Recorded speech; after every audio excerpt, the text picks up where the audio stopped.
जय माता की दोस्तों, माता रानी की कृपा आप और आपके पूरे परिवार सदा और सर्वदा बनी रहे। दोस्तों, आपका स्वागत है अपने channel my lovely home and garden में।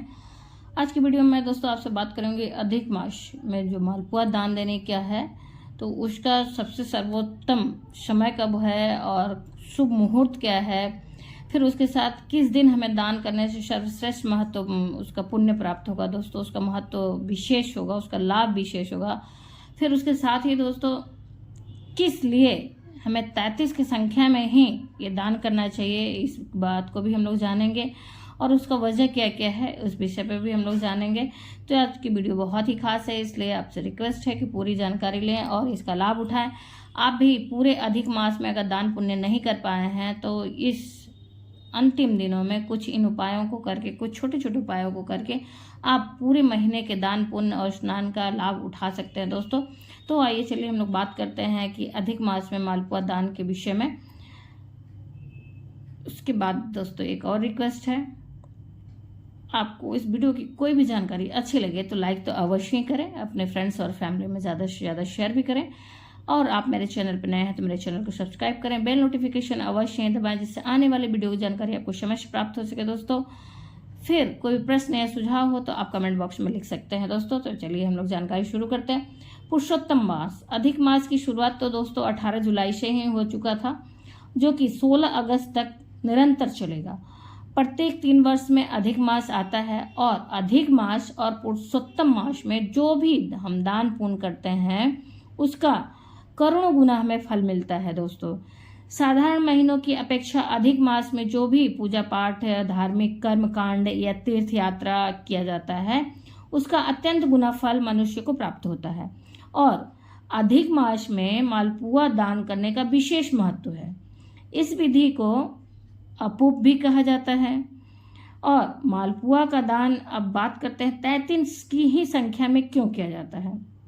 सबके मन में आता होगा क्यों नहीं इसका विचार आया कि 33 की जगह इसकी संख्या कुछ और भी निर्धारित हो सकती थी, जैसे शुभ अंक माना जाता है 11, 21, 51 या 108 की संख्या क्यों नहीं निर्धारित किया गया। इसके पीछे का कारण क्या है दोस्तों। तो आखिर 33 की संख्या ही मालपुआ का दान करने का क्यों निर्धारित किया गया। तो इसलिए दोस्तों शास्त्रों में ये प्रमाण मिलता है कि 30 दिनों के 30 मालपुआ और बाकी के जो 3 मालपुआ बचते हैं उसमें पहला मालपुआ जब हम घर के परिवार, बहन बेटी या फिर भांजे के घर का भोजन कर लेते हैं तो उस दोष की निवृत्ति के लिए, उस दोष से बचने के लिए, मुक्ति के लिए हम लोग दान करते हैं एक मालपुआ। तो 30 के बाद 31 मालपुए हो गए। फिर उसके बाद दूसरा मालपुआ जब किसी के घर में जन्म या फिर मृत्यु का सूतक लगा होता है उसके दौरान अगर हम भोजन करते हैं वहाँ पे, तो उस प्रायश्चित को करने के लिए हम दूसरा मालपुआ का दान करते हैं। फिर उसके बाद दोस्तों इसी प्रकार से जब तीसरा मालपुआ एक जो बचता है उसका किस लिए दान किया जाता है, तो उसका दान इसलिए किया जाता है कि जब हम अपने गुरु जी के घर में या देव स्थान जो होते हैं वहाँ पे, जैसे कि मंदिर हो गए, इन सब जगहों पे अगर भोजन करते हैं तो उसका प्रायश्चित के रूप में हम दान करते हैं। तो इसलिए 30 मालपुआ तो एक एक दिन के मालपुआ हो गए और उसके अलावा जो 3 मालपुआ हैं वो हमने आपको जो बताया कि उन दोषों से मुक्ति की निवृत्ति के लिए दान दिए जाते हैं। इस प्रकार ये मालपुआ का दान करने से मनुष्य समस्त दोषों से मुक्त हो जाता है। कहा जाता है कि मालपुआ का दान जितना दान होता है पृथ्वी का उतने दान के बराबर होता है। एक पृथ्वी दान करने में जो पुण्य आपको प्राप्त होगी उतना दान मालपुआ के दान करने में प्राप्त होता है। दोस्तों, फिर उसके बाद यदि आप मालपुआ दान करना चाहते हैं तो मालपुआ किस ब्राह्मण को देना चाहिए, किसी ब्राह्मण को देना चाहिए या फिर किसी पुजारी को देना चाहिए, साधु संत को देना चाहिए, मतलब जो योग्य व्यक्ति हो उसे दें। और या तो फिर आप मंदिर में भी ले जाके दे सकते हैं। लेकिन कभी कभी ऐसा होता है कि कुछ लोग ऐसे स्थान पे हैं जहाँ ये सब चीज़ें नहीं उपलब्ध हो पाती हैं, नहीं मिल पाते हैं, तो ऐसी अवस्था में गाय को मालपुआ को खिला सकते हैं। अगर वो भी नहीं संभव है, गाय भी नहीं है, जो विदेशों में है चाहे और कहीं पे है जहाँ उनको कुछ भी नहीं मिल रहा है, तो वो इसे मिट्टी में दबा सकते हैं या फिर नदी किनारे ले जाके रख सकते हैं जहाँ पे मतलब पक्षियों के काम आ सकता है। मिट्टी में दबा देंगे तो जीव जंतु से खा जाएंगे, तो इस प्रकार से आप कर सकते, चींटियाँ खा जाएंगी। दोस्तों ये मालपुआ जो कि बाजार में भी तैयार मिलता है, अगर आप घर में नहीं बना पा रहे हैं तो बाजार से लाके भी आप दान कर सकते हैं। इसके अलावा अगर आप घर पे बना लेते हैं तो अति सर्वश्रेष्ठ है, अति उत्तम है। आप घर में बनाना अगर आता है तो बना लीजिए। और इसी प्रकार से दोस्तों अधिक मास में प्रतिदिन सूर्योदय के समय मालपुआ का दान करना बहुत ही उत्तम रहेगा। लेकिन वैसे तो दान करने की वस्तुएं अलग अलग दिन की अलग अलग होती हैं। यदि आप पूरा दान नहीं कर पा रहे हैं, पूरे अधिक मास का दान पुण्य स्नान नहीं कर पाते हैं, तो आप केवल मालपुआ का भी दान कर सकते हैं, तो भी आपको संपूर्ण दानों का पुण्य प्राप्त हो रहा है दोस्तों। तो इसे आप अवश्य ही करें। यदि आप दोपहर के समय मालपुआ का दान करना चाहते हैं तो दोपहर का समय जो होता है अभिजीत मुहूर्त का समय, उस समय में दान करेंगे तो ये सर्वश्रेष्ठ समय होगा।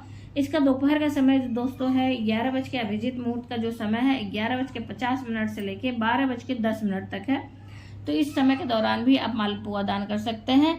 और मालपुआ दान करते वक्त मंत्रों का जो जाप करना है उसे अवश्य ही करें। इसका मंत्र है दोस्तों ओम पुराण पुरुषोत्तमाय नमः।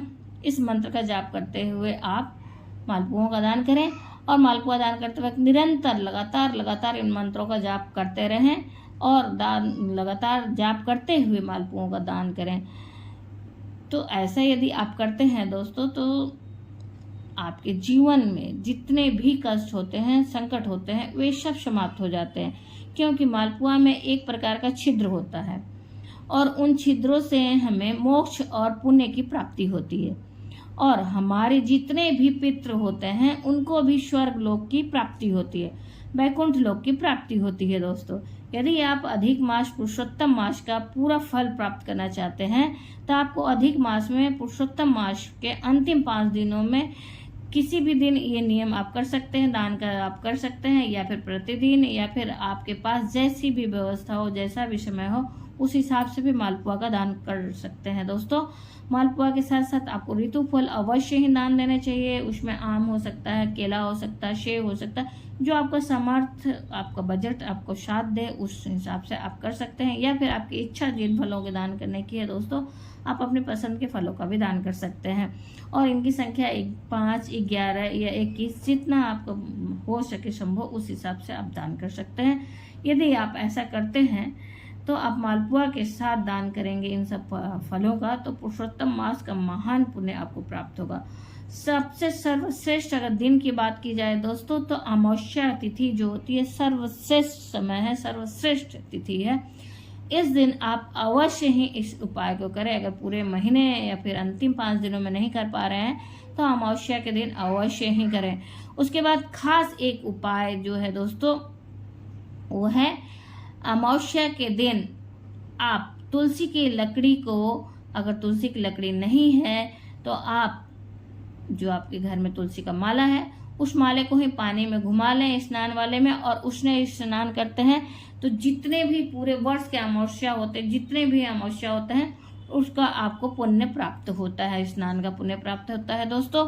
तो इस प्रकार से आप इस खास उपाय को भी अमावस्या के दिन कर सकते हैं और इस उपाय के साथ साथ इस दान के भी कार्य को कर सकते हैं। उम्मीद करते हैं दोस्तों आपको इस वीडियो की सारी जानकारी उपयोगी और अच्छी लगी होगी।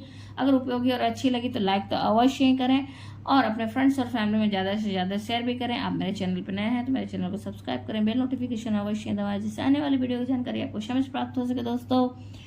माता रानी के नाम का जयकारा अवश्य ही लगाएं। कोई भी प्रश्न या सुझाव हो तो कमेंट बॉक्स में लिख सकते हैं आप, या किसी भी त्योहार से संबंधित वीडियो आप देखना चाहते हैं तो अवश्य ही लिखें। फिर मिलते हैं दोस्तों एक नई जानकारी के साथ नए वीडियो में। तब तक के लिए जय माता की, माता रानी की कृपा आप और आपके पूरे परिवार पे सदा और सर्वदा बनी रहे दोस्तों। धन्यवाद दोस्तों।